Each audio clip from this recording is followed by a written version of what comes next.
only by the seatbelt over his shoulder. A fine pink mist seemed to shimmer in the air before dissipating as quickly as it had appeared. Emily grabbed the seat in front of her and held on as the bus swung off the road and slowed to a stop in the shrubbery. Her eyes wandered over the scene at the front of the bus.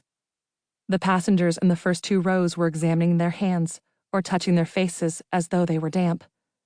Hundreds of tiny cubes of glass lay over the driver, the dash, and the aisle, the side window having neatly collapsed and sprayed everywhere, exactly as it was designed to do. Emily recognized Sarah Gravel up there rising unsteadily from her seat and walking to the driver's side. Emily could see, even from her distant position, that half of the driver's head was gone. Sarah looked at the driver, and everybody watched her do it, as if they were waiting for her to confirm what they already knew. Sarah stumbled back to her seat and sat down. Emily's tongue stuck to the roof of her mouth, her body suddenly covered in a thin film of sweat. Sarah Gravel started screaming, and then everyone was screaming. Grace Slanter put down her pen and pressed the speakerphone button to answer the phone that was ringing on her wide desk. Few calls came to the warden's office without first being channeled through her assistant's office in the room down the hall, so she was expecting someone familiar on the line. Her husband Joe, or the director of Nevada Corrections, Sally Wakefield, a woman she spoke to almost daily. When the line connected, there was a second click she'd never heard before, and her own voice gave a ringing echo, as if it was being played back somewhere. Robocaller? She thought. But that was impossible. This was an unlisted line, not the kind that could appear on a database in some sweaty underground scam mill. Hello, Grace Slanter. Pay attention, a voice commanded. Grace felt a chill enter her spine, high between her shoulders, as though she'd been touched by an icy finger.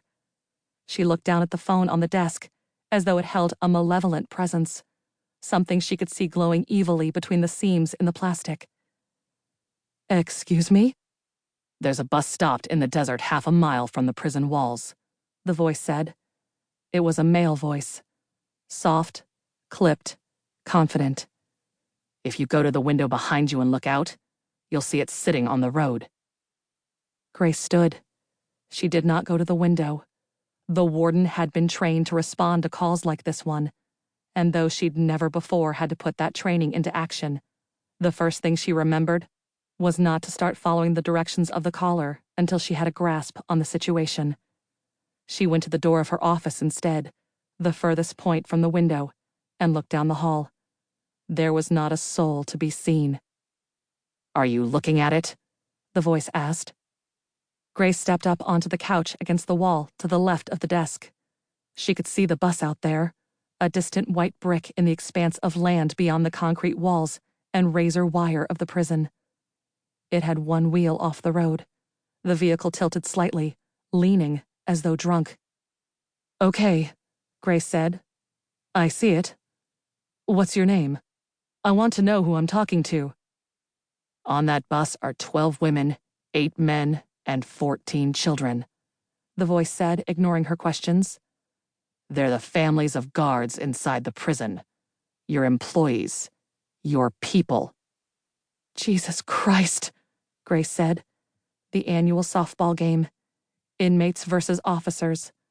The families always came to watch. It was an event designed to appease the prison staff stuck minding vicious criminals during the holiday season while their families gathered at home. The peacemaking gesture usually lifted the dismay after the rosters for Christmas Eve, Christmas Day, and New Year's were drawn up, so that officers went into those shifts with at least half a smile on their faces. After the game, there were lunch and drinks for the unlucky families in the conference building outside the prison walls. Grace staggered down from the couch and gripped the edge of the desk. Her training was forgotten, her senses blurred. She went to her chair and fell into it, relieved by the familiar feeling of her own warmth on the seat, something comforting in the chilling seconds that passed. The driver of the bus is dead, the voice on the phone said. Grace tried to remember the location of the panic button on her desk, the one that would send an alarm to her colleagues inside the building, and an automatic assistance needed call to the nearest law enforcement agency.